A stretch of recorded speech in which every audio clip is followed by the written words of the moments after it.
go back to your community, to your barangays. So the goal is let your speech season with salt. So again, offer your hearts to the Lord, offer your mouth to the Lord, because you know what to answer in every lives. Sabi ng Colossians 4:6, let's read, let your conversation be always full of grace. Season with salt so that you may know how to answer everyone. Again, your speech is very important. It's very effective. And what you say has power and life. So never get compromised, right? No? Sa ining time, speak the truth. Speak life and speak with conviction. And don't follow the world, what the world says. Especially the idea of relativism. Sabi nila, if it is that you believe in, you are right. I'm a man, okay? But right now, I'm a girl. Okay, that's good. Ito nangyari right now sa tao.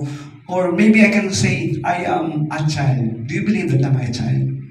Magperting ulangan si Pastor Tim, child maron. Kahapon, sakay ko sa bus, no? So I'm trying to stand, then another guy said, Kuya, upo, kala mo sa akin, tulang naman. Kala niya senior citizen na, Uy, makabasket pa ni, makasiko pa ni, okay, pili pa. Anyways, so, somebody says that you're nothing. But you know, again, this is not good. So, you are do not to lose your saltiness. You are a salt, but do not lose your saltiness. So, how does salt lose?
I've got one